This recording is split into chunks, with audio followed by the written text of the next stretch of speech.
Welcome, everyone, back to the Last Word podcast. My name is Jay. And I'm Rabbit. And we're back.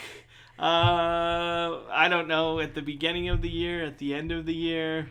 Well, we are recording this on New Year's Eve. Yeah. But you won't hear it until next Tuesday. So for you, it's the future. For us, it's the past. We're recording this right on New Year's Eve, as you said. So by the time you guys hear this, he'll be a few days into the new year, and we hope you're doing well, and we hope we're doing well, too, I suppose. Because so far it's been a shit show. No, well, you don't know that. Some people it has. Well, this year, just the past year.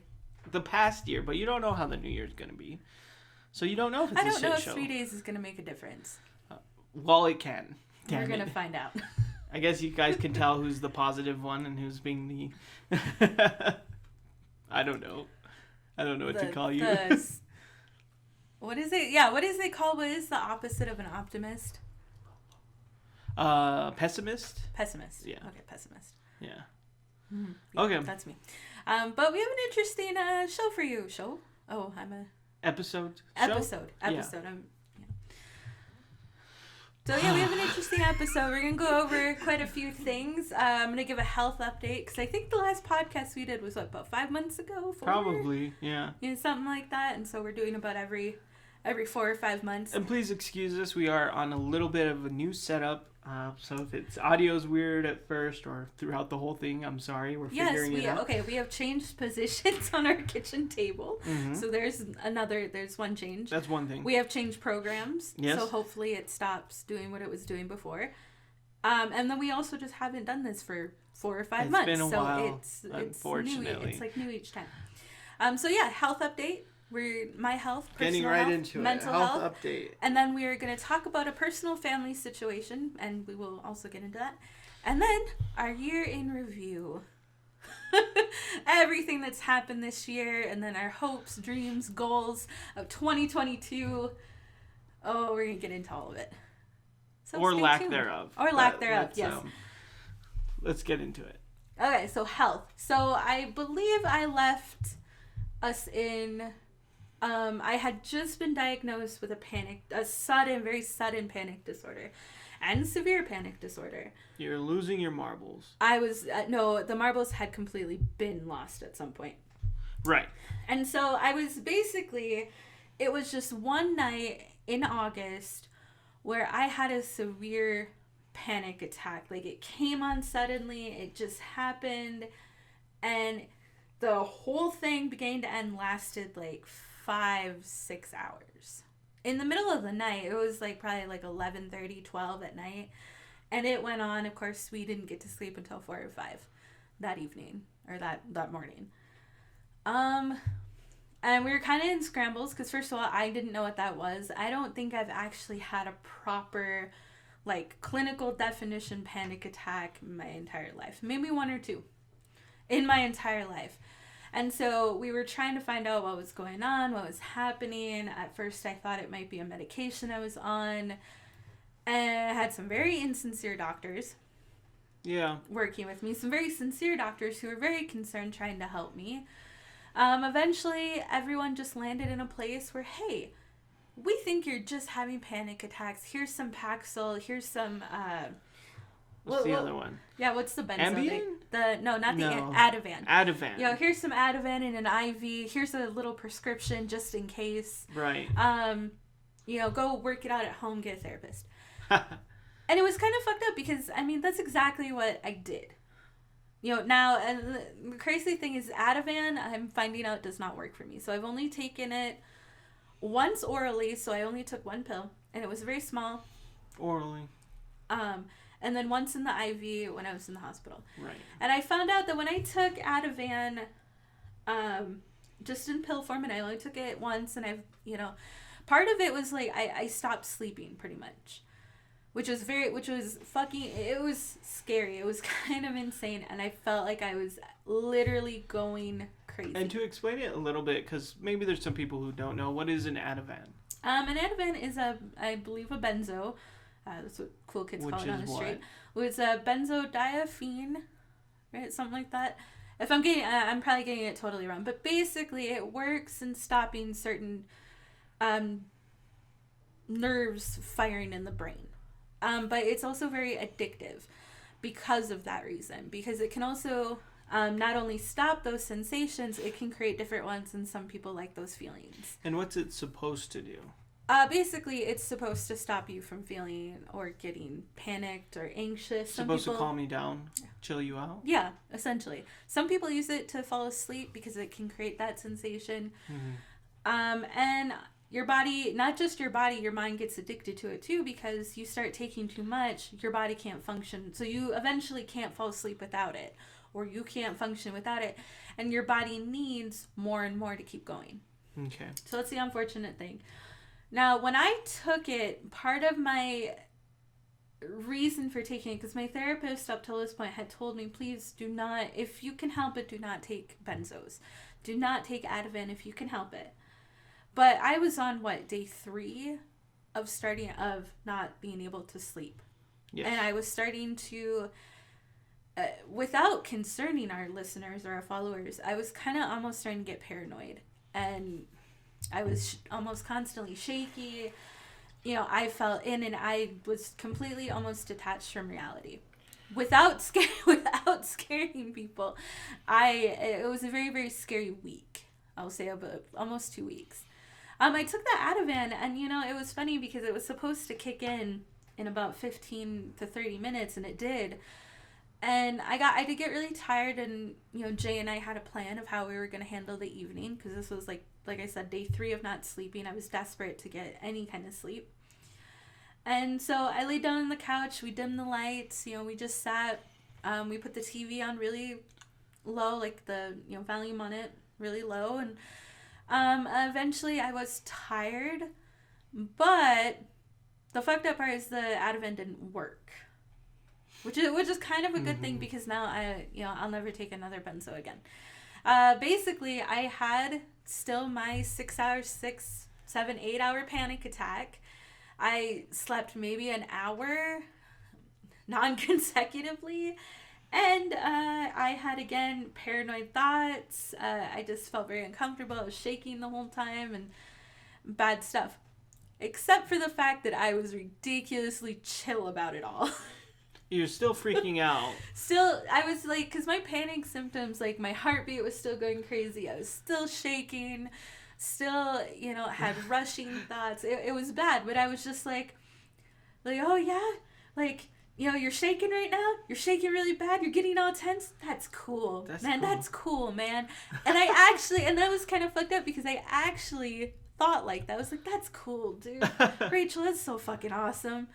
Oh, all right, here's another one. And so then, it kind of did work.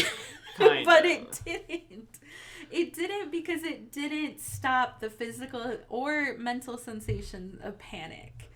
And and then it made me just basically high as fuck. Right. I was flying high as a kite and chill about the physical sensations that I was having, but they were still there. So because of all of these, episodes of not being able to sleep, we're I got to get to a doctor. There's still got to be something else going on. And then also started, I think we were into very early October, after, not being able to sleep, I started having really disturbing thoughts too. And now I've heard about OCD. I've read about OCD. I think I knew as a child and very early adolescence, I had mild forms of OCD. And you actually have described your own form of OCD when you were also a child. Mm-hmm. I definitely had it. I didn't know, of course, at the time that's what it was. But once you were going through this, I then learned, oh, that's what that is. Exactly what OCD was. Oh, that's what I had when I was a kid. That's fucked up. So many people think that OCD is being ridiculously organized. Or washing your hands a lot. Right, which it is. Can be. It can be. But that's not exactly what it is. And granted, some people with OCD are very organized and clean themselves, their environment scrupulously. But that's not exactly what it is. So I knew that there was more going on, and then more and more, and we just saw all these symptoms kind of flooding in. Eventually to the point where there was one day, so we got to the point where, okay, well, she has panic disorder. Some OCD symptoms are coming in. She's not sleeping. And then we also slowly saw some neurological problems either get worse or new ones that we've never seen in me before. And it all just kind of started coming in at once. And then there was one day where I was sitting there kind of going through episodes like I was, periods of panic and no panic and feeling on edge and feeling something's wrong, lots of disrealization. And then I was sitting there and I was hit with an instant emotion, feeling of impending doom. But the weird thing was there were no thoughts backing up that impending doom. Because usually when I have a panic attack, there's feelings of impending doom coming in. I'm scared of something. This was not like that. My heart wasn't beating fast. I wasn't shaking, nothing. And then all of a sudden I felt that impending doom. And then, I don't know. It was very weird. And then, so I think either the second time this happened, or maybe it was the first time, and I'm kind of getting a little mixed up. I had a ringing in my ears. Now, I always kind of have some ringing in my ears, and we'll talk about that. But this is very strange because I heard a mechanical buzzing sound. That's the best way I can describe it in one ear. I actually thought like a fly or an insect had went past my ear. That's how close and loud it was. And I even swatted it away because I thought, there's something by my ear. But the moment I did that, I also noticed then suddenly I go deaf and I hear a loud ringing in the other ear. As this is happening, so this is all happening kind of simultaneously, I get that feeling of impending doom again. And then for some reason, I just kind of the best way I can describe it again is like a blink. Like I blinked. My mind blinked. My brain blinked. Something blinked. I was there. I wasn't there at the same time. And then it was gone. Yeah. It was like the scariest shit I've ever felt.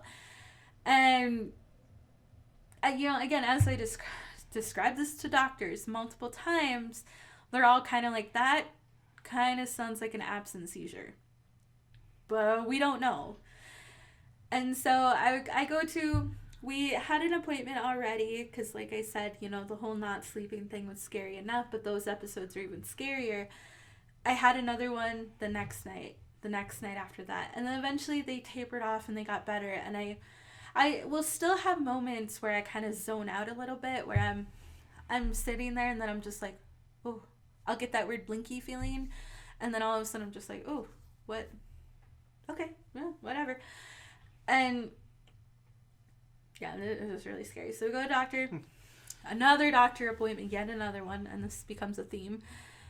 And this doctor, I thought I got lucky because I was like, oh, I'm going to talk to a woman.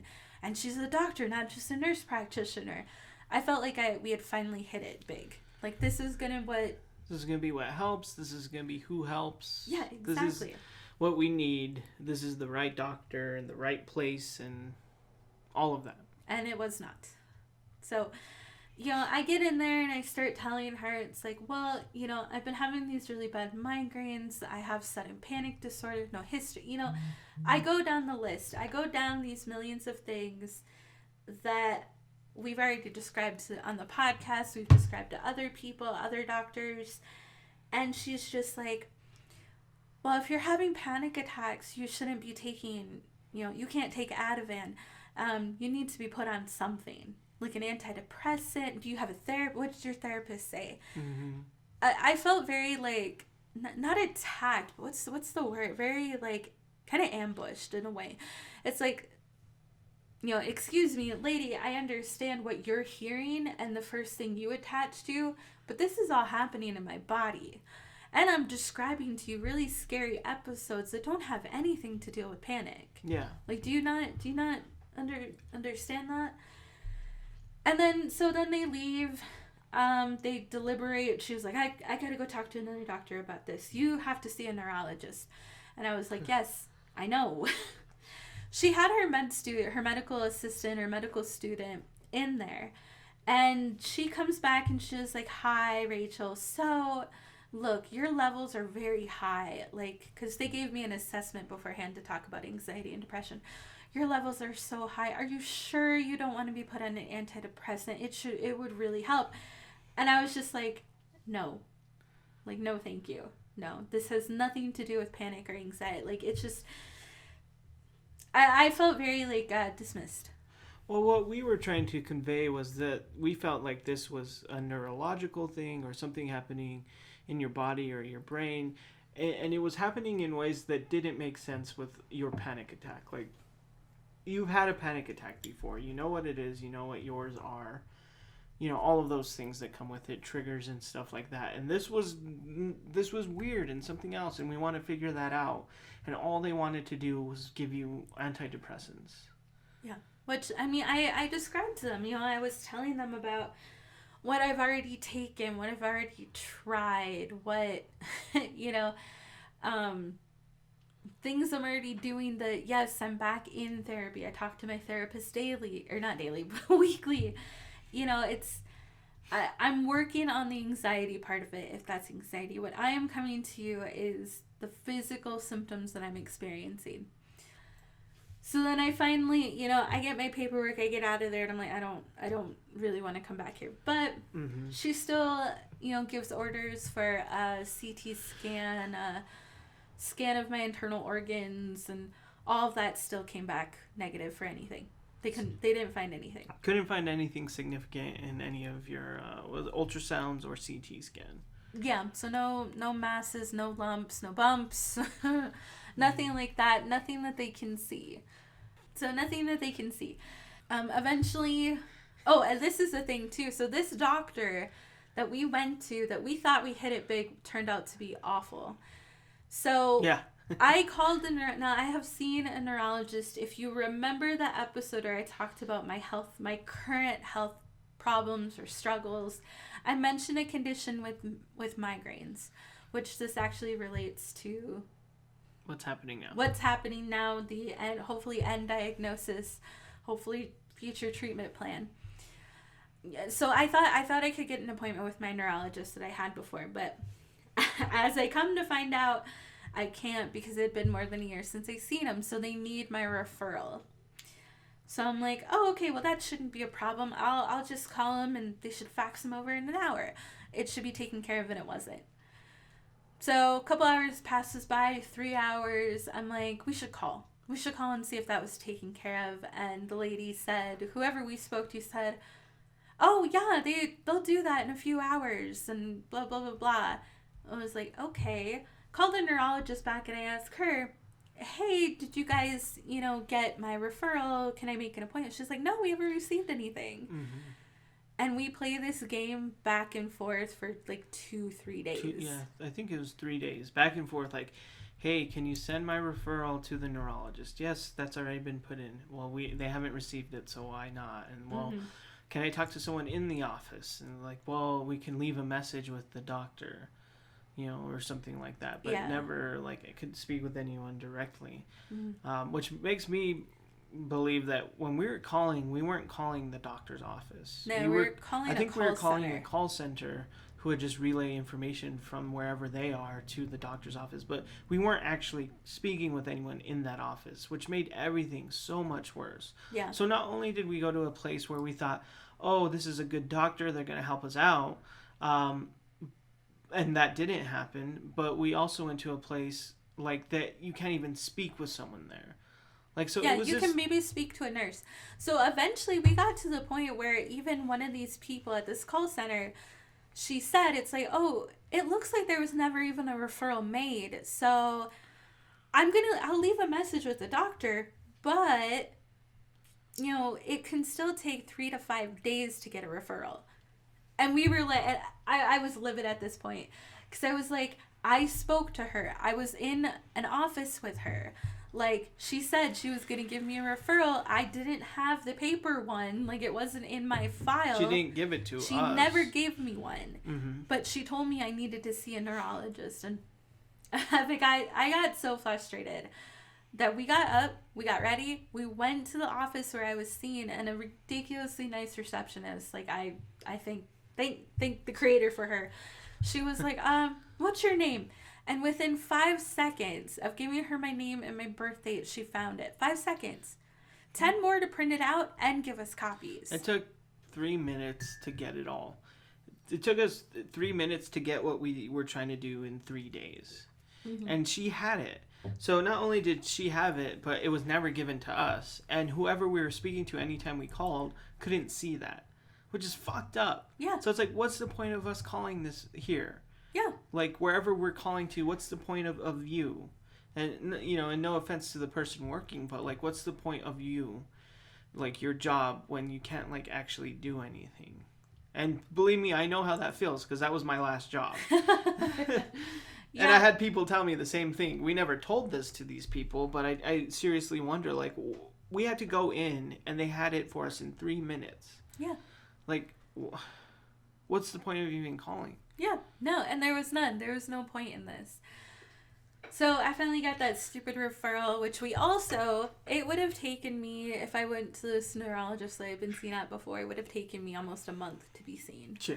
Longer to see the actual doctor. I would have only seen a nurse practitioner. Mm-hmm. So we finally found a neurologist in El Paso, which is about 45 minutes away from us, which is fine. And there we still only see a nurse practitioner, which I didn't know. Now, they were very understanding. They were very nice, very quick. Not the waiting part. The waiting part took a long time. Mm-hmm. But, you know, they're all very concerned. They wanted to try a new medication, which I didn't like and did not continue. Yeah, they ordered a bunch of tests, an MRI. They needed to do an EEG, which is to measure the brain waves in my head. They needed my results from the CT scan. I don't know if there was any more than that. So we did all of that testing. Meanwhile, I'm still having symptoms. Now, this brings us to the end of October? End of October, November. And then even November, like a week before November was over, there's a lot. So again, I go through all these testing. I go through all this testing, and everything comes back normal. Yeah. Go through all of that, deal with everything, go through more testing, everything's normal. Oh, the MRI was the worst. I hated it. I hated it. To go through all of that, like, it was only 15 minutes, and I burst into tears after, because it is so loud. I don't know if many people, if they have not had an MRI, it is the loudest, scariest fucking experience like I've ever had. So basically, you're in a metal tube. Well, yeah, you're in not a metal tube, but you're in a tube. And so it's claustrophobic. Well, I'm not claustrophobic, and that was the one thing I didn't panic about. Like, I was fine with that. Is it not claustrophobic though? Well, if you're claustrophobic, I'm not. Right. I'm not though. Okay. And that's not. But what I'm saying in general. I'm not talking about you specifically. Oh. Like, if someone were to go in there, like a listener. Oh, that's right. I forgot. Yes, we're doing this for the people. There's a reason why we're doing this. This isn't just for you, but anyway. So it's a tight metal tube.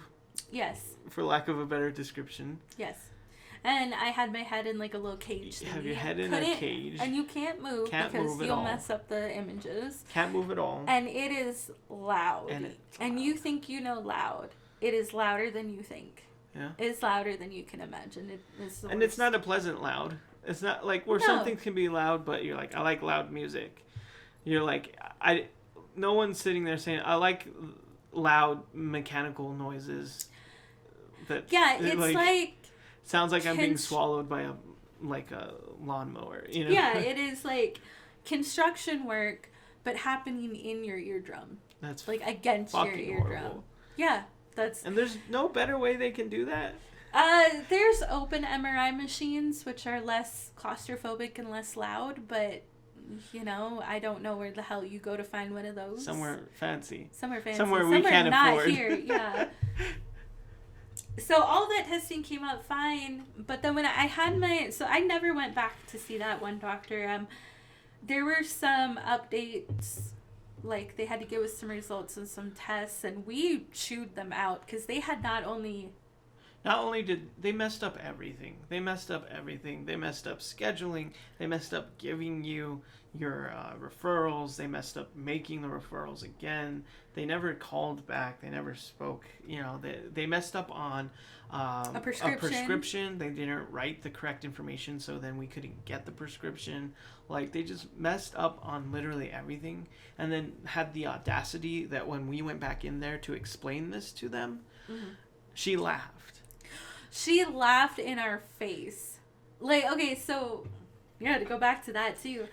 I was told her, it's like, well, first, I just want to tell you that I am very disappointed with you and your practice and the treatment that I've received thus far. And she's like, oh, what's wrong? What happened? And, I began to explain some of the things we explained already. And she was like, no, let me look. And I hate to, she sounds like she's from South Africa. She has a bit of an accent, and so there's like a kind of a language barrier. But she also does not seem very attentive, just her. So it was kind of hard to get it past of like, is she happy? Is she angry? Is she competent? Is she here? And so as I'm telling her these things of like, hey, you messed up a prescription, and she was like, what number did you call?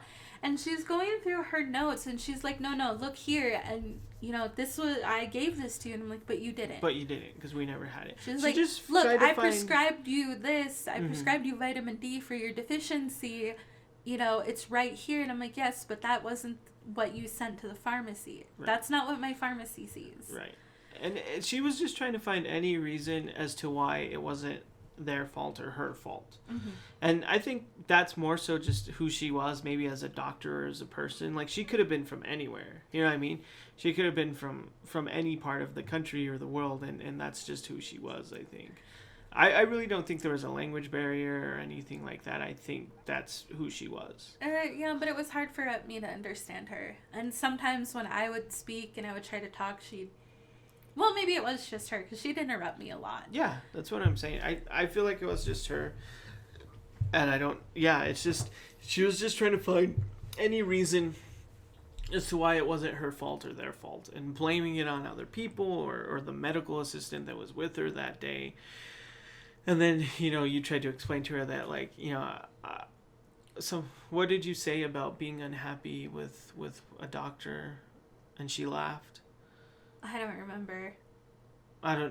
We were trying to explain to her that we're trying to see a neurologist, and we need a neurologist. Oh, right, because we didn't like the doctor that I had, the neurologist I was seeing. There's only one neurologist in this city. One. That takes our insurance.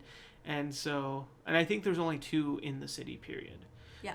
And there's only one that takes our insurance, and he's terrible. He's a bad doctor. He's not great. So we needed to go somewhere else. So we needed a referral, and you explained to her, like, yeah, we went to this neurologist. I wasn't satisfied with the with what he did as far as trying to help me. And then she laughs. Oh, so you weren't satisfied with him, and you're not satisfied with us. And she starts laughing. And I was like, and then that's when I spoke up, and I said, you got mad. You were angry. It's actually been a struggle to find someone, a good doctor, and it's not funny at all. Yeah. And she shut up so quick. I've never seen a doctor get so, not scared. She wasn't scared, but she was like, oh fuck, they mean business. Yeah. Well, it's just insane. Like, in what world do you think you can conduct yourself like that and have someone not say something to you? Like, because you're a doctor, no one says anything. It's like, fuck you, I'm going to tell you something. So I did. Exactly. So we never went back there after that, though. Like, I was done. Yeah. Like, I was done with her. Right. So we see my neurologist. So, of course, like I said, all these tests came back normal. So far, everything they're seeing is normal. So this brings us to our possible diagnosis. So while I was with the nurse practitioner at my new neurologist, going through my tests, they're describing everything that, hey, so we didn't find anything. No masses, no brain tumors, no aneurysms, no dementia, no... Just nothing. Just nothing. They can't find anything. She was like, well, there's a condition called IIH, which we had thought I might have had in the beginning. Like, it's been said a few times. But then she was like, but looking at all your test results, you don't have that. And I'm just kind of like, I'm looking at her and I'm just kind of like, really? I don't? And she, she starts telling me, and I just kind of interrupt her a little bit, and I'm just like, yeah, but I have the classic symptoms and I'm in the right demographic. And she was like, oh, well, okay, maybe, because this condition, which I have researched and I have suspected that I might have it since the headaches began 5 years ago. This is where that, when I first talked about my health problems or suspected health problems, that's where this ties into that. Mm-hmm. And I'm telling her, whatever symptoms I was having from 5 years ago are getting worse. Mm-hmm. And I'm having new symptoms or worsening symptoms. And she kind of like, okay, well, if you think you might have it, let's try this. You know how we find that out? We do a lumbar puncture. So they take a small needle and they shove it into my spine and they drain fluid. They test that fluid, make sure there's no bacteria or viruses, like meningitis. They also measure the pressure, and I'm not exactly sure how they do that. I think they fill up like a cup or something, and it'll tell them. I'm not... With all your brain juices. They fill up a cup with your brain juices. Well, yeah, because if you don't know what IIH is, or idiopathic intracranial hypertension, if you don't know what that is, basically your brain sits in its own... juices. I don't want to say juices. It's brain juice. And I was going to say brain juice. It's like pickles in a pickle jar. No, your brain is not pickled. Although mine feels like it is. But it's like that. No, it's fluid. So your brain, your spinal cord, all of that stuff, it has its own fluid. And normally for normal humans, male, female, a little bit in between or nothing at all, you're still human. And so your body creates this fluid and you're flushing it out. And it absorbs and it has a regular flow to it. For some reason, in people with IIH, it stops. And your brain just fills up and fills up and fills up. And that pressure can lead to horrible migraines, eye problems. It can lead to physical symptoms. It can lead to panic disorder, depression. Change of mood, memory problems, sensory problems. Temperature regulation. It can cause all different kinds of stuff, and it can even mimic a brain tumor. And that's actually what they used to call it quite a few years ago, is they used to call it fascido cerebri, because it basically, the brain acts like it has a giant tumor in your skull. And it's just all the built up pressure from the fluid not draining. Not draining or reabsorbing properly, or right. Not going through its regular flow. Right. But, like I said, to find that out, I have to go through a lumbar puncture. Which, it has its benefits, because if I have this condition and I recover from the lumbar puncture, I could see a drastic improvement in my symptoms within weeks. Now, granted, this pressure does build back up over time, and there would have to be lifestyle changes that I'm already making, and possible more medication. Mm-hmm. But it comes with its own cons, too. There's low pressure headaches, so when they drain that fluid, sometimes the patch, when they heal that spot that they took the fluid from, it leaks. Mm-hmm. And this can cause a horrible, horrible headache like nothing I've ever experienced before, and I have some pretty bad headaches. Yes. It can also cause problems. I could have shooting pains down my legs for the rest of my life, and that could not heal. If we ever had a child and I ever need an epidural, it could possibly cause complications with that as well.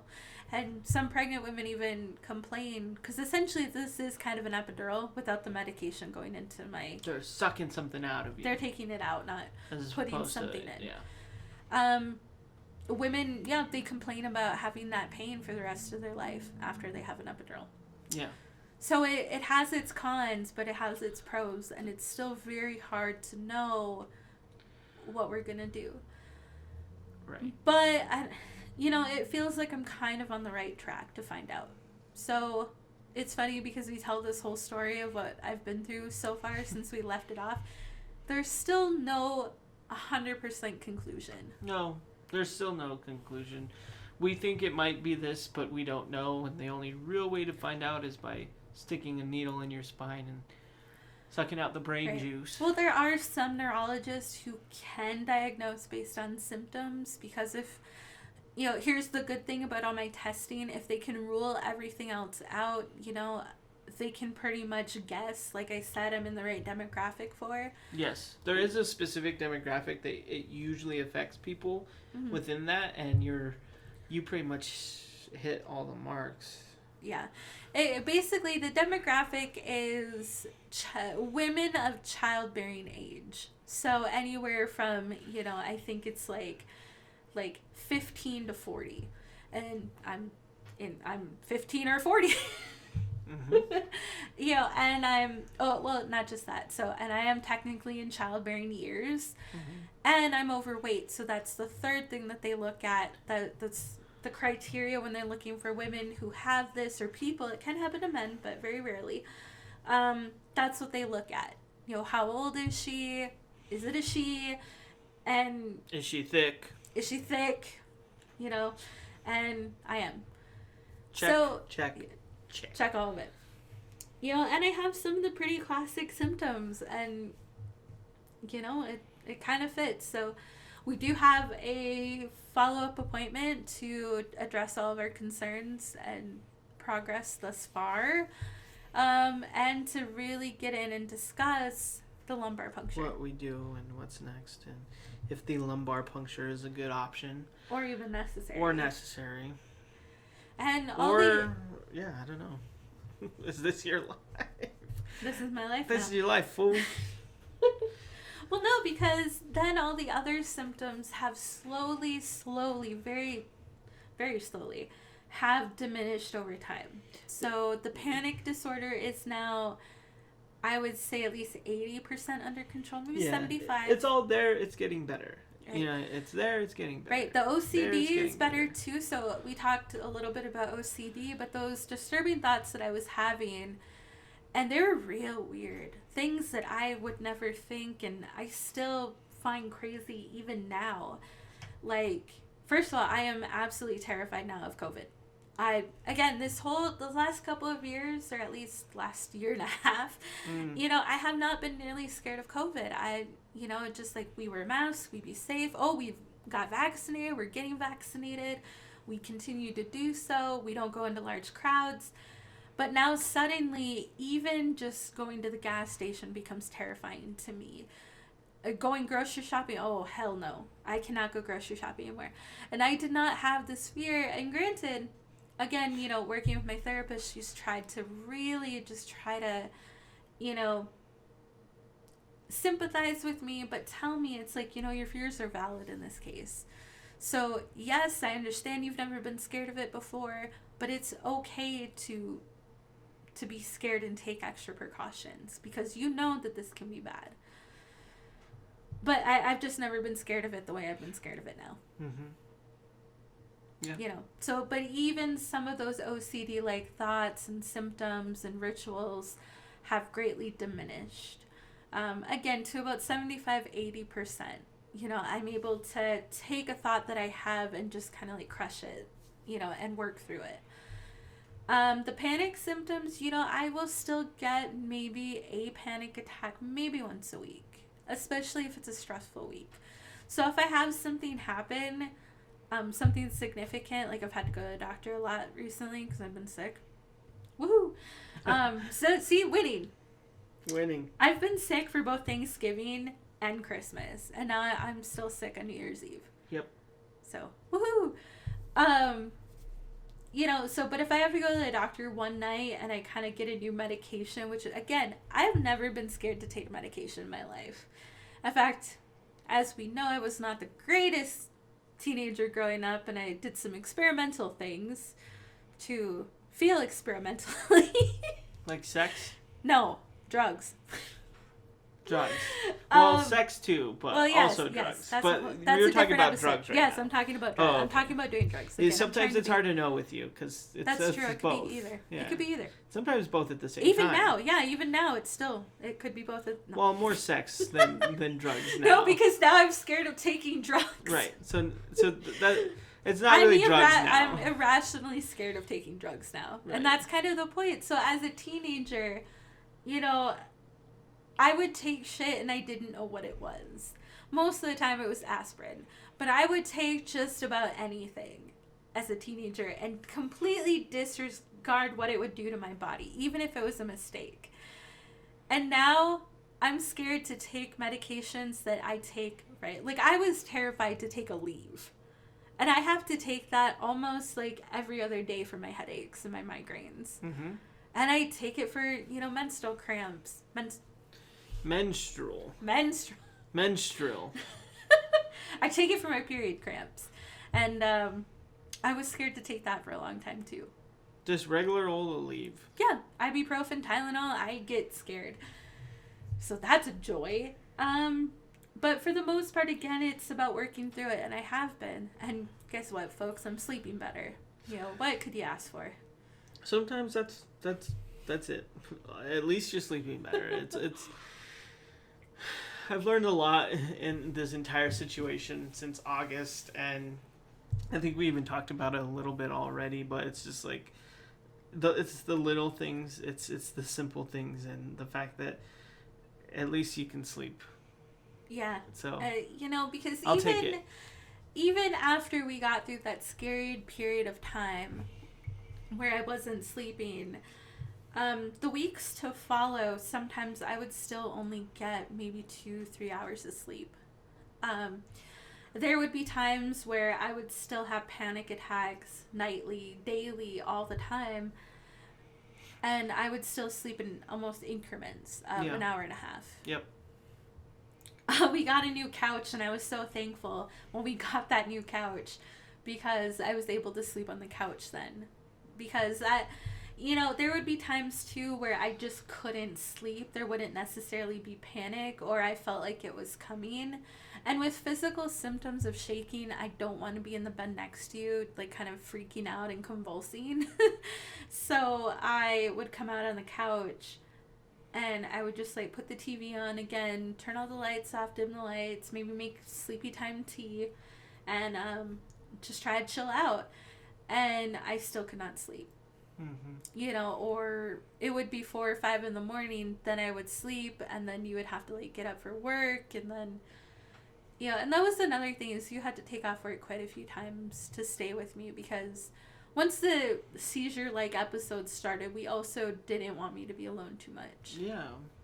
So that might have led to why I didn't get a job after. But that's okay. Yeah.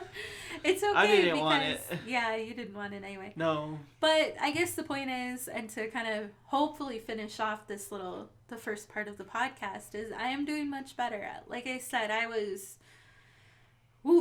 couldn't do anything. I couldn't really, even eating was hard. Yeah. Getting up, getting dressed, doing normal shit like laundry and taking a shower was terrifying. I almost passed out in the shower one time. Mm-hmm.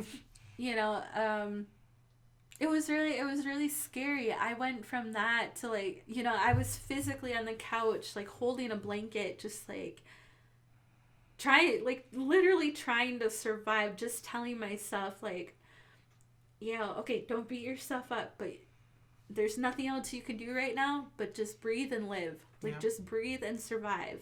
And I did that, and I literally just stayed there like that for hours.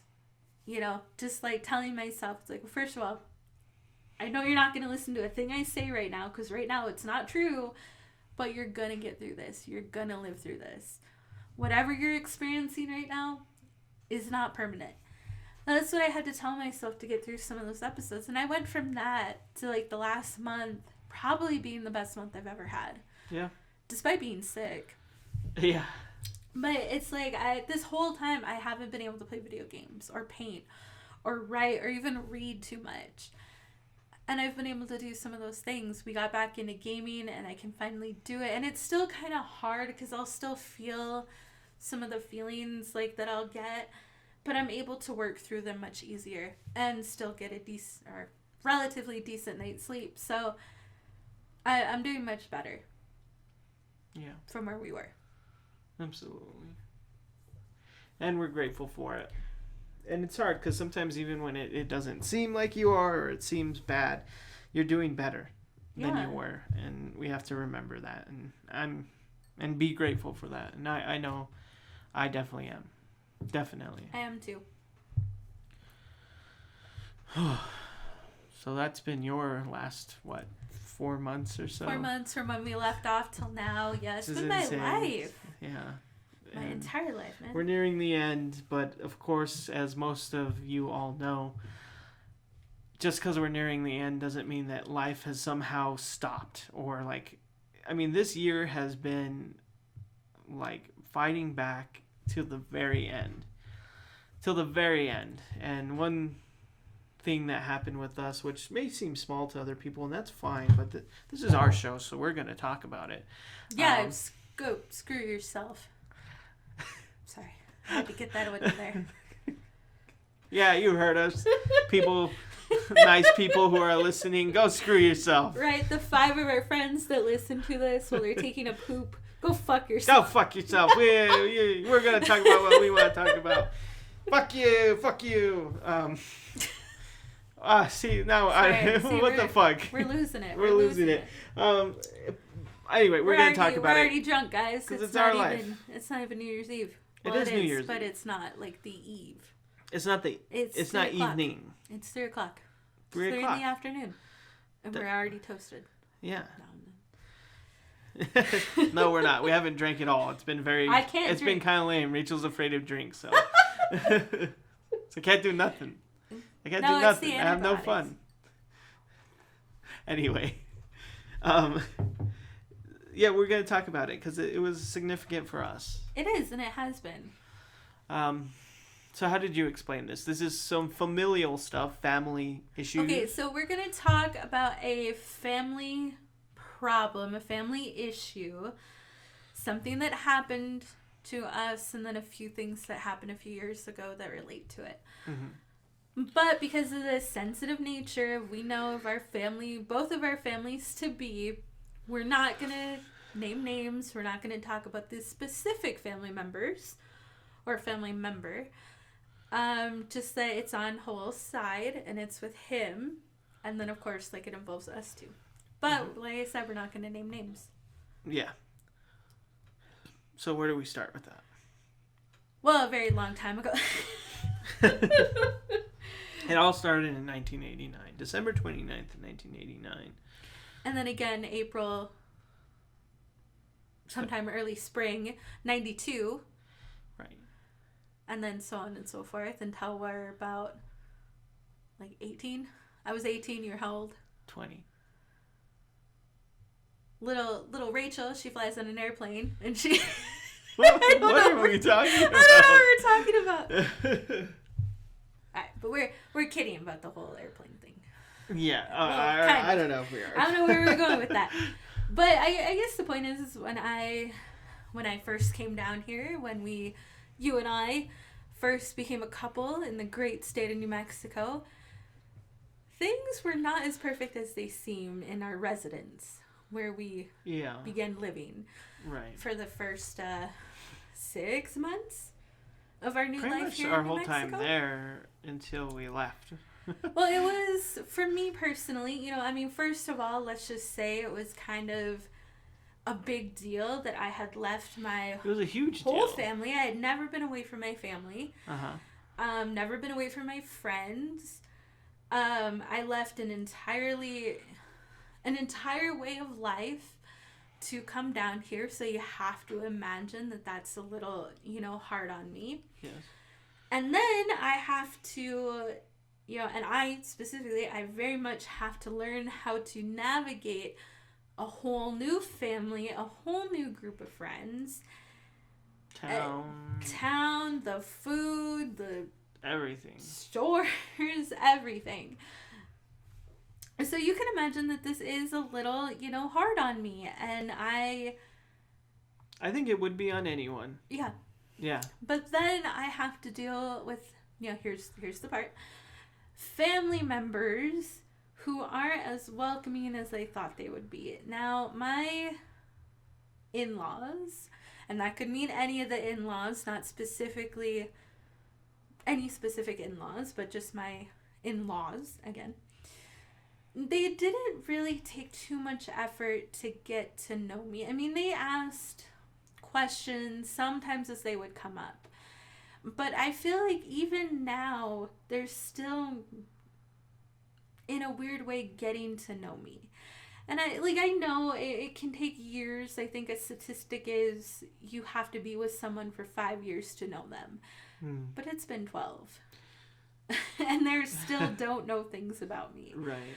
But no, I mean, nobody asked what my favorite food was. Nobody asked if I like this or if I like that or if I'm into, you know, my hobbies, my interests. I mean, one of our family members may have inquired if I like art or if I like music or, you know, and they sent me a gift of, you know, paints and paper and stuff like that.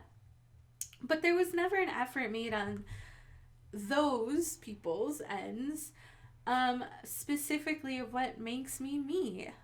And there wasn't for years. Well, and I feel like to the greater point, at least for myself, and maybe a point you're trying to come across is, it wasn't, you know, as much as it was like they didn't try to get to know you, there was, within that, there's no effort in, you know, how do I make this person feel welcome? Yeah. Which I would do. Yeah. I feel like any open person would do, but these people weren't open. No. And it's very hard to talk like this, so I hope this isn't ridiculously confusing to people. But no, I did not feel very welcomed, at least to an extent. I mean, I felt kind of like I was on vacation. But everyone knowing that this isn't a vacation, I'm here to go to school, I'm here to be with you. Eventually, you and I want to be on our own. It's like, I'm here to live. I have moved my entire life to New Mexico. It changed everything. Like, I want to be here. I don't want to go back home. Mm-hmm. In fact, if I have to go home, it's like, it feels like a failure to have to go back. Right. So I made my choice. I made my life here. And that brings us to a point. So another certain family member, when I first met them, they were kind of weird, a little awkward, which is kind of just their demeanor. And, you know, I also find them really funny and intelligent too at the same time. But they also didn't make much effort to really get to know who I am. And all I knew about them was their love for technology and video games and movies. And I didn't really know anything else, nor did they put effort into getting to know for us to get to know each other. And as far as I was concerned, at a certain point, I considered them not to like me very much. Mm-hmm. And then they didn't do anything to stop that thought. Like, yeah. Again, this person specifically was not very open to be welcoming. Yeah. Or very open to be open. Yeah. Mm-hmm. About anything. And it's kind of their way or no way. Right. So, and then an incident happened. So, I, again, was trying to get used to a new environment, new people, new friends. You know, I had to meet your friends, which is kind of a whole different story, but I feel like they've been so much more welcoming. To even now, even to, you know, the last, 5-6 years where I really can consider them good friends. And now they're some of our best friends. You know, so two completely different tales of things that have happened. But I'm still trying to navigate this new life, and, you know, I'm trying to be myself, because isn't that what they always say? Oh, be yourself. You know, don't hide anything about who you are. And so I'm just making normal jokes and just laughing and just, you know, you will talk about video games, this other person will, and I'll be like, oh my goodness, you guys are such nerds.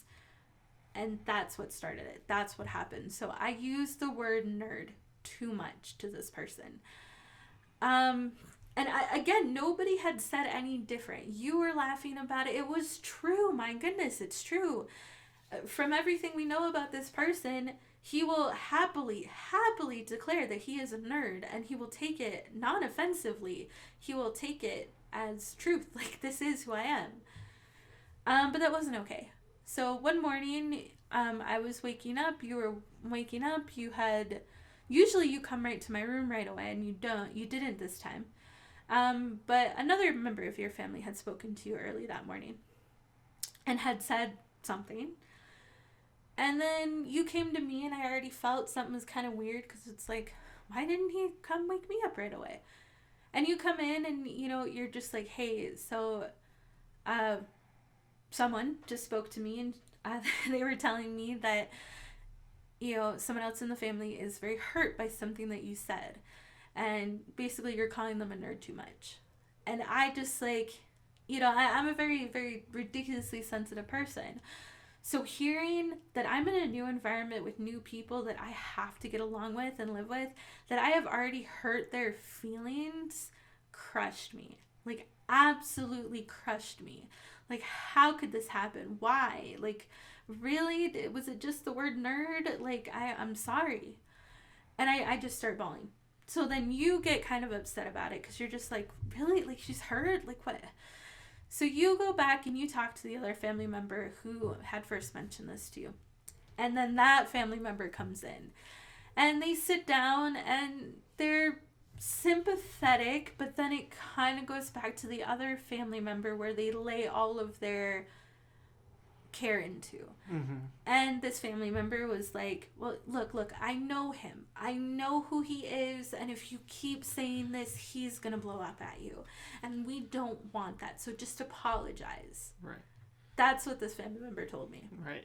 So, yeah, it was all your fault, Yes. basically. And it wasn't this other family member that they couldn't communicate maturely and effectively. You know, it wasn't this other family member that, in order to avoid this person blowing up, Mm-hmm. we have to walk on eggshells for, and like, Yep. it just, and then creating excuses for that specific person, because they were grown and they couldn't handle themselves in a mature way. Mm-hmm. Yeah. Granted, I still And it was your fault. You know, I still might have cried had this family member came up to me personally and said, hey, you're calling me a nerd, I don't like it, cut it out. I still might have cried.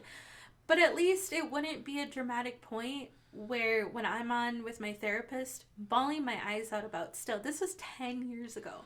Yeah, you're talking to your therapist about it today, and you're talking about it, and you're kind of reliving it, and it's still fucking you fucked up. up. Even as we're talking about it now, I'm choking back, crying, because this was traumatic for me. Mm-hmm. But this also sets a tone for the first, 4 years of our relationship? First 3 years? So I do go on to apologize to this family member and this person. And as I'm apologizing, you know, I'm just trying to tell them how I, you know, maybe explain it to them so they might understand. And I say something along the lines of, hey, you know, I'm sorry, I didn't mean to hurt your feelings by calling you a nerd, but that's just how I joke around. That's how I do it in my home. Or, you know, how I do it in my house. So, you know, I'm sorry.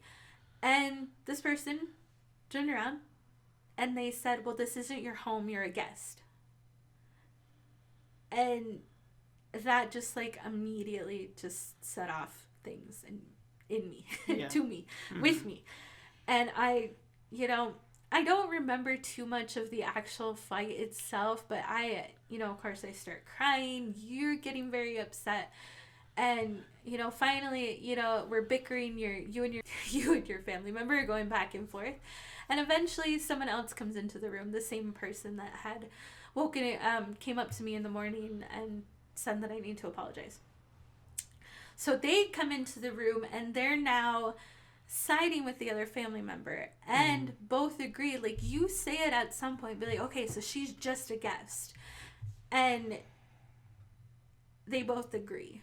Like, they both say the same, be like, yes, she's a guest here, she is staying here, she doesn't live here, she's staying here. And then more words are said. Eventually you and this family member get up in each other's face, you're yelling, another family member comes into the room, splits you guys up, and then the other family member is now crying.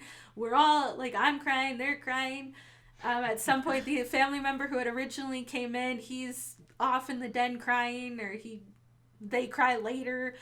It was very messy, but that now finally sets the tone. And kind of sets a tone for how I feel and have felt in the family for years. Since then. And still do today. specifically with what happened recently, which I guess we're getting to which that. is what we're talking about. We're giving a little background and obviously. But just to touch on it a little bit from my point of view. Yes. This has mostly. But about me. This has been the rabbit this is show. The rabbit episode. Right. It was the worst I've ever felt in regards to family stuff. I have never felt betrayed by family before, or hurt in that way, and that was the first time. That was the most disappointed in family I've ever been, and maybe the most disappointed in a person I've ever been, or in people, and especially family. And it hasn't changed, and not much. It changed a lot in me, and how I see my family and my interactions with them and my relationship with them. And you know what I never realized, and I talked about this in therapy, and it was my therapist who brought it up, but what I never realized was a system that my family had, and a system that worked for everyone and that everyone was a part of, but that system perpetuated things, like very closed off, very standoffish, not very welcoming, and everyone in the family was a part of that system. And I wasn't a part of that system, specifically when I started having my own point of view and started changing, and when I moved away. When I left to Wisconsin to be with you is when it really changed for me. So then we came back into a system that was continuing. Nothing changed. Yeah. And so we came back into the system, and then I realized, and you realized firsthand, oh, this is what it is. And these people aren't welcoming, and these people aren't caring or warm or open. And it caused issues. Well, yeah, I mean, not just that I'm used to a different kind of system. If we're using that analogy, I'm used to a different kind of system. And not that, well, first of all, both of these systems are wrong. Yes. But I think, first of all, you broke out of yours. You got away from yours and got to see a different kind. I broke out of mine and I got to see a different kind. And I still say that neither one of these are good. I live in this one, and this does not work for me, and it's not going to. So I'm not going to. So that already kind of put me like aside. That already excluded me. I was the outsider. Yeah. And it's even more so that I said, this is still not going to work for me, or that I showed any opposition to, well, I don't know if opposition is the word. Opposition? Opposition. Rachel, or Rabbit, making up words. Yeah. I showed any opposition to that system. I was already out. Yeah, it didn't work. It definitely didn't work for you. And I realized, oh, this does not work for me either. And so not only were you an outsider, I was an outsider, but you were definitely an outsider. Yeah, still in my own family, and then still are now. And then you, no matter what, you are always like to the extreme, I suppose. But that's another thing that was explained by my therapist to me was that typically it happens when someone in the family leaves that system. And when someone leaves and does something on their own or whatever it is, breaks away from that usually it's that person who changes and who grows and who starts seeing things differently. And typically, if no one ever leaves that family system and the way that they've brought it up or perpetuate it, they don't change that. And it kind of made sense because that's exactly what happened. Yeah. Yeah. So I mean, my therapist explained it very. Of course, different therapists are going to have different opinions. And that's what they're there for. They're not there to give us both the same information. So when I spoke about this and I tried to give as much, family history as I could, first of all, she told me that these family members are scared of a family member. And not just like they're afraid of, they'll kill him or something, not like that. But they're afraid of the repercussions if they go against it. So they're never going to. They're never going to change. Right. This is going to be the way that it is probably for the rest of our lives. Yeah. And until the point where they die. And then this is just how it is. Right. And essentially, no, they're afraid. They will, they don't want this family member to freak out. They don't want to go against him or them or whatever. It's going to be his way. Right. No matter what. So, but that leads us to what had happened over the holidays. So, COVID is still a thing and it's still happening, but we thought, we both have our boosters, so we'll be fine. We'll go, and we had absolutely planned, especially since I had been sick for Thanksgiving. We're gonna go be with your family in Silver City, like your bigger family, or like your more extended family. Mm-hmm. And we were gonna be with everyone for the holidays, and we had already anticipated, our dog Chief, about putting him away. That we might not have as much bathroom space, so we'll have to be courteous of that. We had already planned this stuff. Mm-hmm. And then, so I'm also dealing with all these medical problems, as we just discussed. And then a family member called us and decided to tell us that this other family member had declared dibs on a room that we sleep in. Dibs. And the room that we sleep in is the room that was my room. Growing up, since I was 2 years old. That was my room.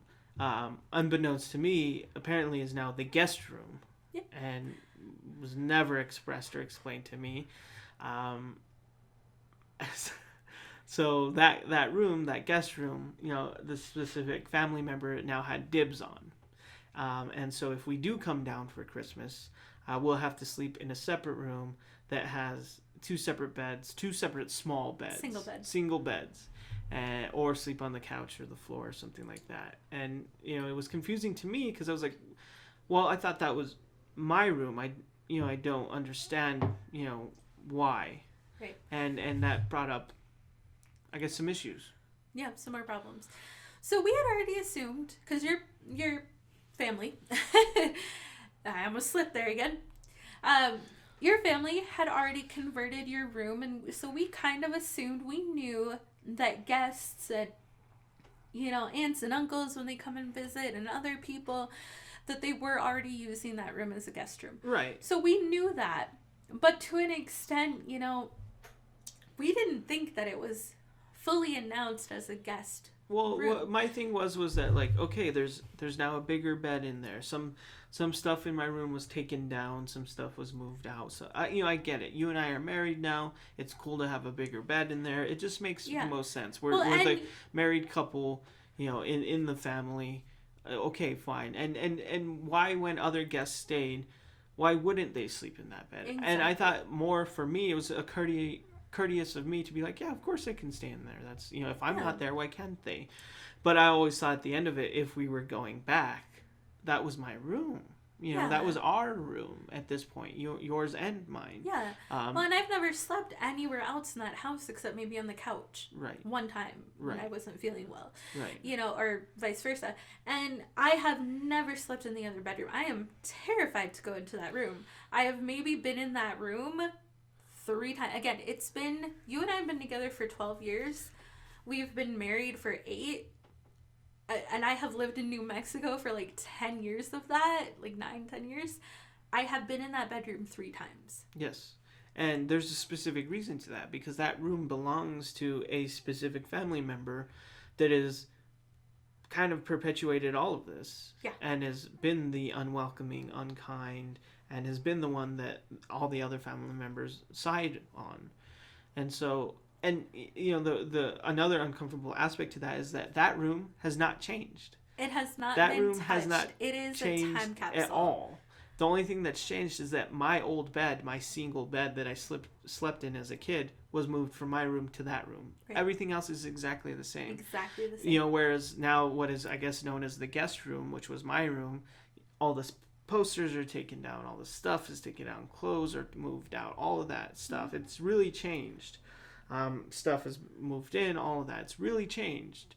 But the other room, of course, hasn't changed at all. But that's the room we're expected to sleep in. Not my room, but this other room with 2 single beds that has not changed at all. That we've never been comfortable of even stepping inside. Yes. And now, oh, no, you're going to sleep there because there's dibs. Yeah. Well, and we knew, of course, you haven't lived there in a long time, again, probably 10 years or so, 8 years. But whenever we have visited, whenever we have, come to spend the night or somber occasions, anything like that, there has never been a question. There has never been, where we're sleeping, who's going to be in what room. We always just automatically go there. We've never had to ask. They have never had to tell us. Yeah.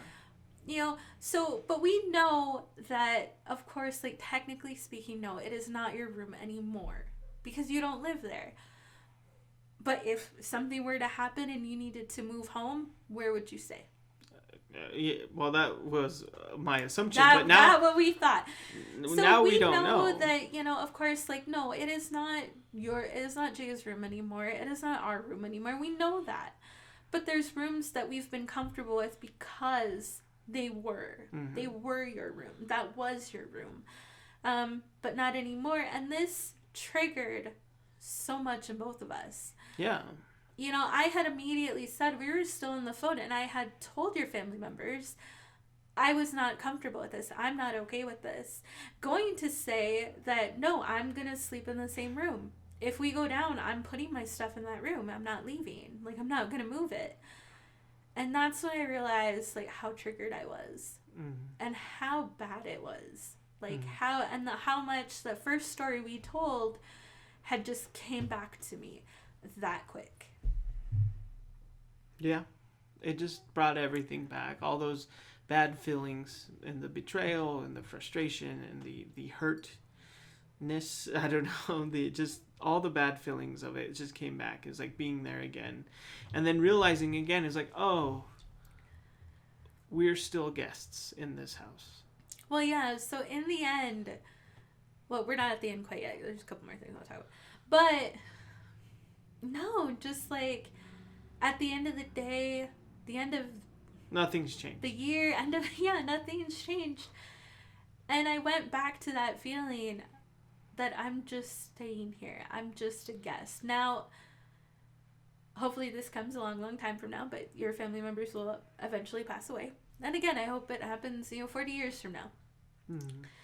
But essentially, we may inherit your family's home. Who knows? There's a good chance that we all will or something. And there may be a point where it will become our home. And so will I still be feeling, when I'm 60 something or when will I still walk into that house and feel like a guest? Like, this was never mine. Mm-hmm. And I know, like, it must feel really weird as a wife when, you come into your husband's family or your spouse or your partner's family. And, because my family doesn't have a lot. You will not have to worry about this. We'll probably have to sell everything to pay for the family's debt. Uh-huh. But, it must feel so weird to come into a family and your family has things. And you will never feel like you're included in it. Like, that's yours. Like, I'm glad that we decided to get married and that I share your last name. So at least a little, like, I have, like, some protection because it really feels like I would not. Yeah. Yeah. I mean, it worries me, if something were to happen to you unexpectedly, that I would have no say. This, like, even kind of partially have led us to this thing where we both want to make wills now, so neither of our families have claim to us when we die. Mm-hmm. If something were to happen unexpectedly. Yeah, like if I were to die, I don't want them to take over or make any choices. I want you to do that. Yeah, and same. Yeah. I don't want my family to make any choices for me. Right. Because it wouldn't be what I want. And so it's gotten to that point where we're thinking of our other things because of how, unfortunately, even at this point, how still closed and unopened and just cold. Well, yeah. So family is. So how we handled this situation is obviously talking to our therapist. Yes. Which is very healthy. Millennials. Woo! Therapy.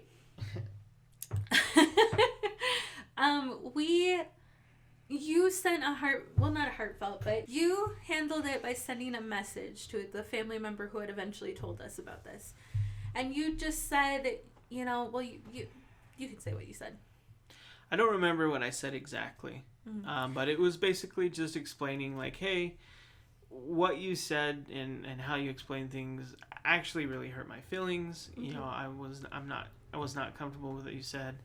Explaining everything, and at the end of it being, if that is how it's, if dibs are a thing, this arbitrary game or rules of quote unquote dibs, is if that's a thing and that's how Christmas is going to go, then I don't feel comfortable being there. Yeah, that we're not going to and we're going to stay home. We're going to stay here. Yeah.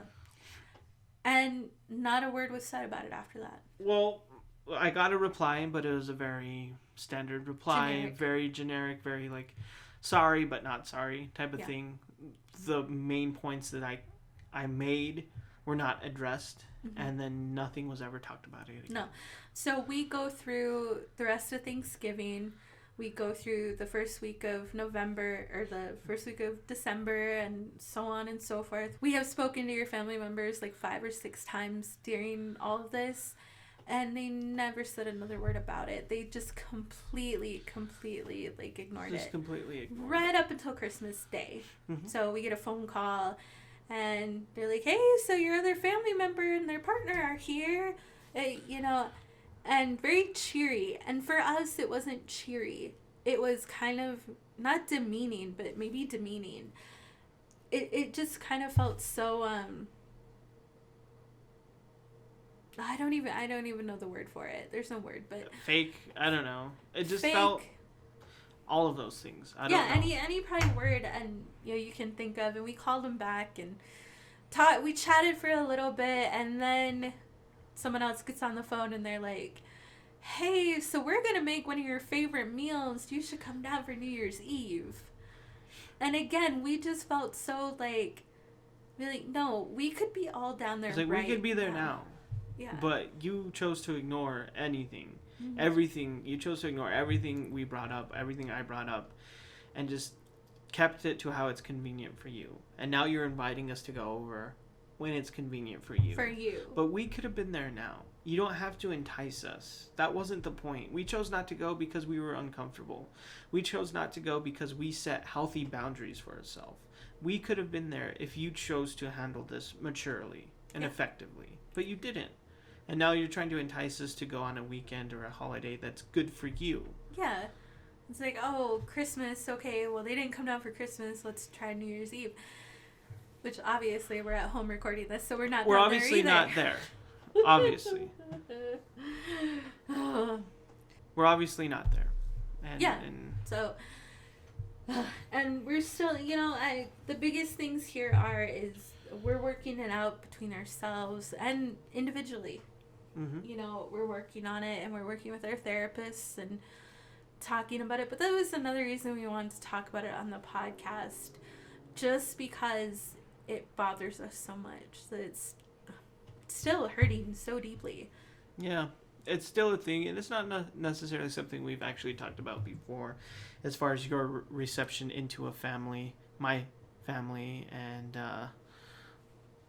how the relationship is still now, not just with you, but with myself, and what it feels like to be in a family and not feel a part of that family. Yeah. Or what it feels like to be the youngest in the family, but to feel like you're the adult. Yeah. Or the parent. Yeah. So that's real. Yeah, that sucks. And if anyone out there who understands that, I'm sorry. I'm genuinely sorry. Yeah, I mean, next year we'll be spending Christmas in an Airbnb.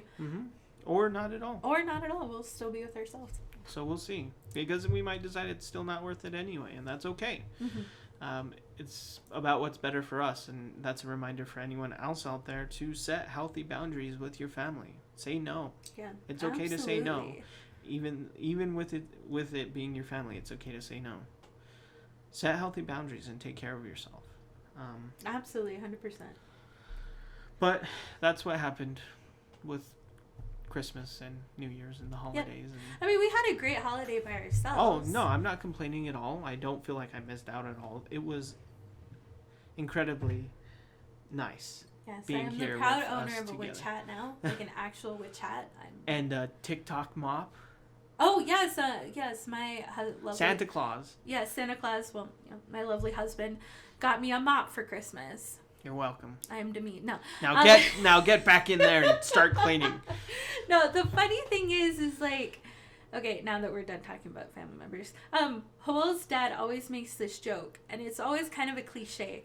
Don't get your wife cleaning supplies for Christmas. Yeah. I am the one wife that does Which is fine advice. That's not dumb. For general men, yes.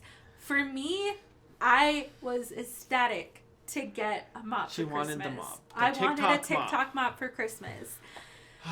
For normal men out there, please do not get your wife appliances or unless they explicitly supplies. Ask for it. Yes. Don't do it. But see, I'm even happy getting that just in general. You know, like well, if you're a weirdo. I am a weirdo. I'm very strange. But yeah, our holiday itself was really good. Our son. I enjoyed it. Yeah, me too. And I still am enjoying it. And this is a good New Year's Eve recording a podcast. Some way it feels right to, send out the new year, ring in the new year, send out the old year by doing this and talking about things in the past and the future. It feels fitting. And this year has been interesting. 2021, arguably worse than 2020. Yeah, it's been pretty fucked up, and there's been just really tough times. We can talk about some of the shittier stuff. Maybe separately. No, we can do it because we do the bad stuff and then we do the good stuff. We won't go into super in depth about some of these things, but there was some shitty stuff. We had one of our good friend Joseph, his father passed away. Yeah. And then our other friends, their grandmother passed away. Yeah. That was pretty shitty.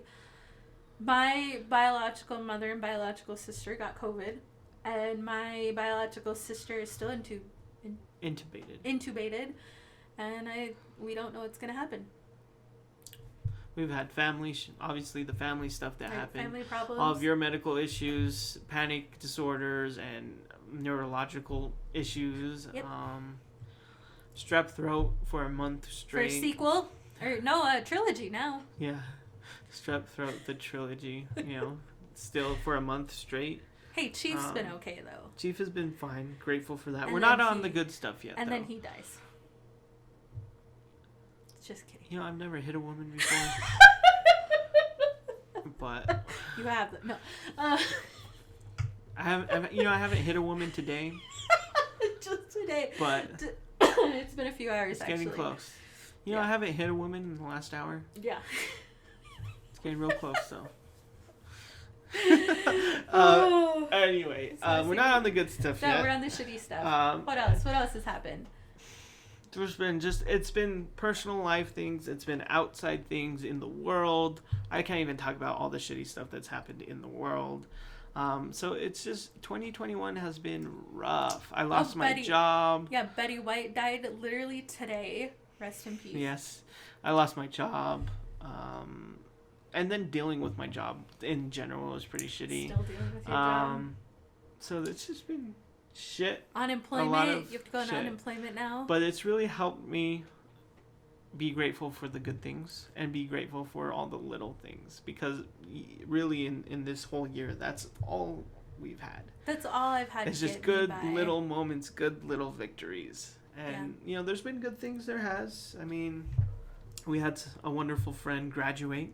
We're very proud of him. Right, from college. English major, I believe. English something. English literature. He's going to talk shit when he hears that. We're very proud. Very proud of him. And we're very happy for them. I don't know. What else has happened? What else good has happened? That's one good thing. We both got our boosters, which is also a very good thing. That's good. We didn't get COVID. We haven't gotten COVID this year, so although I felt like I've been close. Wear those masks, people.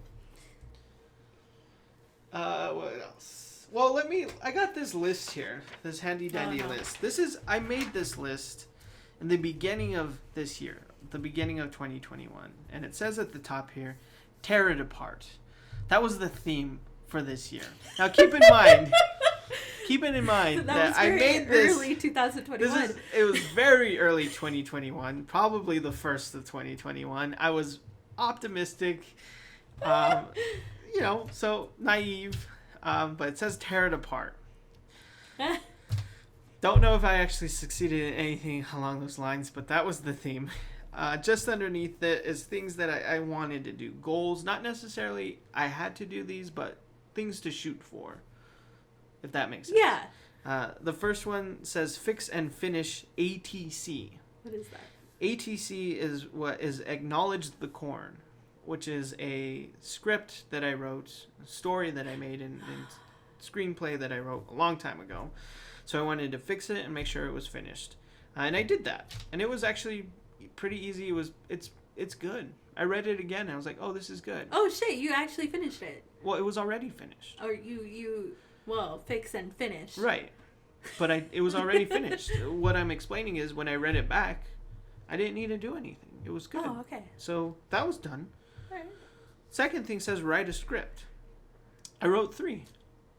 I didn't know that. Yeah. Nice. I wrote 3. I wrote 3 episodes of a show. So not full, I guess, movie-length scripts, but I wrote 3 screenplays for a 30-minute TV show. Yes. I wrote 3 episodes. That was cool. I did all of this while I was supposed to be working. So that's what kept me sane during working. Yes, taking out those But I shit did calls it. from those I did people. it. And that was nice. That felt good. In the middle here is where it's going to get a little muddy. A little dicey. A little dicey. I have written in here, it says travel. Travel. The height of the COVID epidemic, pandemic. I didn't know that, okay? Back in this time last year, we were getting vaccines are coming up.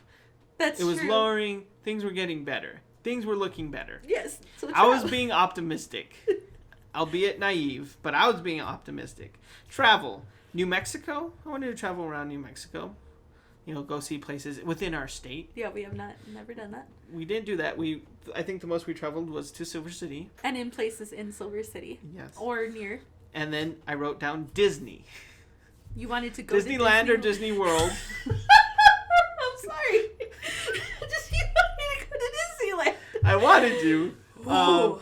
Definitely didn't happen for not go. a lot of reasons. Did not So go. that didn't work out. All right. Next one after that, podcast. A lot. A lot. And a lot is underlined. And It is we underlined. podcasted Maybe twice? 3 times. 3 times? So Good so far. that didn't work Great. out.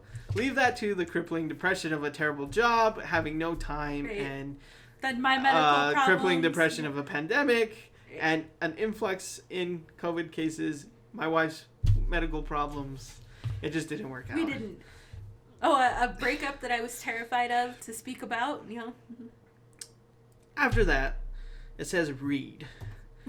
We did read a lot. I read. Actually. I think I read this year, which may not be a lot for some people, but for me it's a lot, especially given that I didn't read a lot last year even, but this year I read about 8 or 9 books. You've read a lot. I read almost a book a month. Yes. Which is great. And you have been, even now, I mean, you're still looking for more books to read. Mm-hmm. So that's great. And I read a lot this year too. I did that. Mm-hmm. So hey, that. that's one. That's another one. We'll put that on there. After that it says go hiking, which we did a little bit. I think we hiked twice.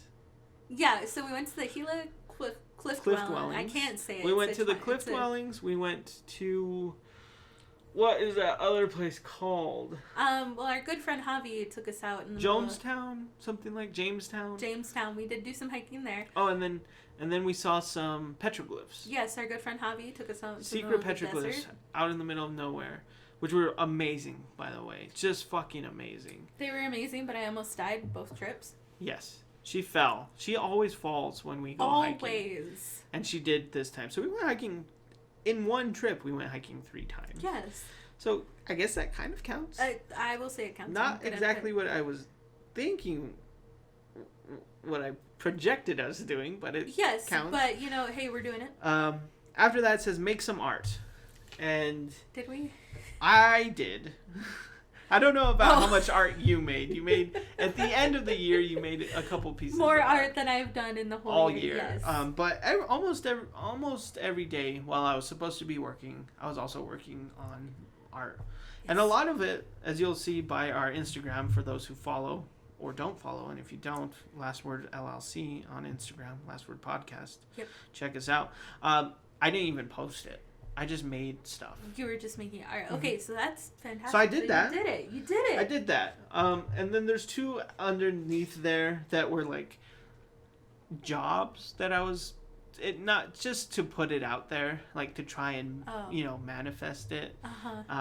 Didn't happen. What were they? I ended up losing a job. One is for Teddy Fresh. Oh my god. Oh my god. And then the other is for Blackcraft. Oh shit. Which is just, again, just putting it out there. Just like if I were to get a dream job, that's what it would be. And so I put it on there. Why not? Currently unemployed. Yeah. So. And neither of these places will give you the time of day. But although Eli, if you're listening to this, he's a fantastic graphic designer. I tried, and he did get some feedback from their I don't know who department, but probably like their art department. Yeah. So he did get a little feedback, which was nice. A little momentum. Yeah. So that was my hopes and dreams for 2021. I didn't have any, which is probably best. I mean, one of them I had that I was going to get healthier and get in shape, which didn't happen. But to that, though, I mean, we've been working out just about every day. Yeah. For months. Mm-hmm. Months. So that's good. But yeah, I didn't have any of those things. Well, that's fine. I mean, resolutions and, I don't know. Making plans is dumb. Because things change all the time. Yeah, and they obviously change so life quickly. will have other plans. Or what do they say, that you make plans but God laughs at you? When someone makes plan, God laughs or something like that. Because that is kind of true. Now, so we don't believe in resolution, like New Year's resolutions or New Year, New You. We don't believe in that.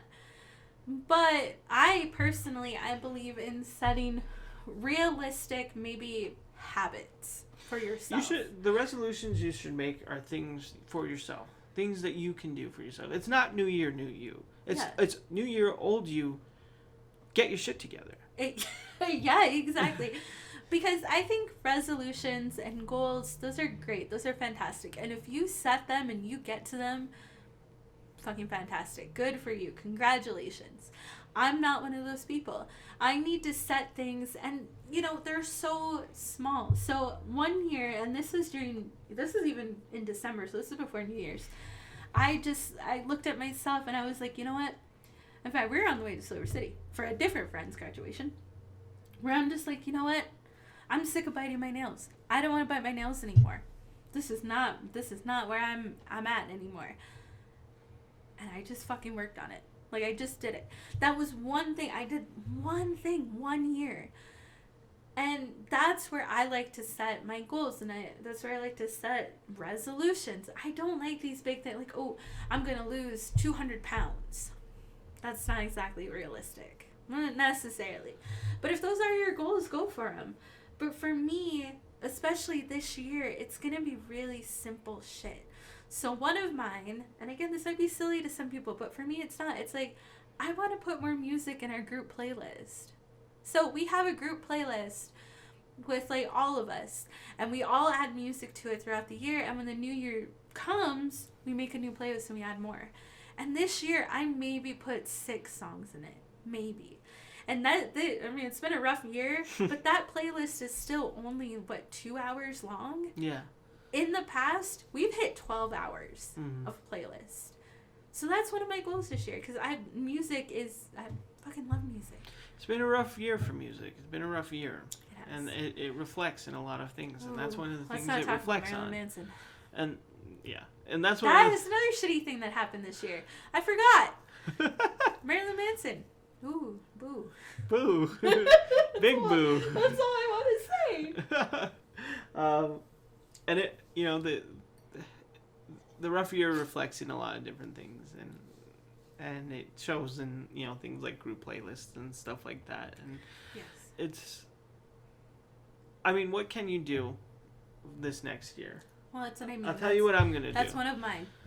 I'm going to do what I've been doing these last 6 months, and it's appreciate the simple little things and small victories. Yes. And simplicities. Nothing is trivial. It all fucking matters. And it all, in a very weird way, doesn't matter. But that's why it matters. Mm-hmm. So enjoy those little things, every little thing. I think we both have that on every little moment. On our lists, because obviously we know how quickly life can change. We know how quickly it's not going to be the same day that you wake up to. Mm-hmm. Mine came on quickly. Mine was literally a night, and I woke up and I wasn't the same anymore. Mm-hmm. And it's taken me a lot of work to get there. So for me too, no, I spend 6 hours playing video games, and if I feel the most accomplishment that I felt in the whole year by beating a raid, it's just like I'm gonna take that with pride. So I think we both have that. Yes. The little things. The little things. I want to make sure the people that I love know that they are loved. Yes. Which is more about friends, which I feel like are family my family of choice. My family of choice versus my family of blood. And I want the people to know that I love them and that I appreciate them. I want them to know that. Is there anything else for you? Wow, those are very sentimental. Mine are all impersonal. Well, because then the second thing for me is I want to sew more. And now I've always been an avid sewer. I love to sew and make things and paint and draw and all that other arty stuff. But this year specifically, I want to work on some of my sewing skills. So I want to at least try to sew one thing a month, so 12 things this year. At the very least. At the very least, 12 things. And they don't have to be big or extravagant, but just even little stuff that I want to give my, take a go at. And I want to try to do that. So that's another thing, is I want to get my sewing skills up. Anything else? Not particularly. I do want to be healthier, which is always going to be on always my goal. Mm-hmm. So I do want to exercise more and hike more, which we already have made a pledge to the Creator, which might sound really weird to you, but since I am Native American and I do not believe in God, I believe in something. I'm not sure exactly what, but I do call him my Creator, which is a very Native American thing to call your, but that we will hike up a mountain once my symptoms have diminished, or to kind of it's kind of a sacrifice, right? That if your God heals you, it's kind of a very Hispanic thing. You will climb up a mountain, right? Yeah, it's a religious thing. It's a very religious thing, at least. Maybe I'm being... Yeah, you're sorry. But yes, it's a pilgrimage. It's a very religious practice. It's a pilgrimage. It's right to show your faith, sacrifice, and your commitment and stuff like that. Yes. So I always want to be healthier. So I want to walk more and exercise more, do different exercises, and I think those are the biggest things for me. Well, then we'll end on the last thing that I want to do, and this is where we'll leave it.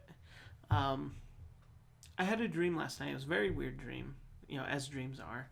Didn't make a whole lot of sense, but what I took from it, and then what was ringing in my head and repeating in my head, was the simple notion of, in the moment of the dream, everything made sense. And where I was in the dream made sense, and what I was feeling made sense, and it was all positive things. And it was the realization that I want to put everything I do, whatever it is, I want to remember and try, and I want to put my full heart and soul and mind into it. Wow. I want to commit completely and open wholly and accept willingly. And everything I do, I want to put everything I have towards that, whatever it is. Whether it's creating something, destroying something, having a conversation, making something, loving someone, whatever it is. That's what I want to do. That's amazing. And I think that's what we should all do. Yeah. All of these things, I think that's what we should all do. And I think you should all make something for yourself as well. Big or small. Remember the important things. This year has been rough. Oh, it's been hard. And I can't tell you that next year's going to be any better. I can't. But I can Nobody tell you. knows that. We don't know what's going to happen. I can tell you what I want and what I want to do. And I feel that if I do those things, then it will lead me to a good place. And I hope it does the same for you as well. Yeah. See, I'm not very optimistic, but I hope so too. I'm just trying to get through it. So, until next year, we thank you all very much. Don't forget to like, comment, subscribe, share, all of those wonderful things. It helps us a lot. It's simple for you, and it means everything to us. Thank you for all of your support in these 3 podcasts that we did. That we did this year. Get ready for more next year, maybe. Hopefully. We'll see. With peace and love. With peace and love. We love you very much. We thank you very much. I love you. Please take care of yourselves. Please take care of each other. And we'll see you next time. Bye.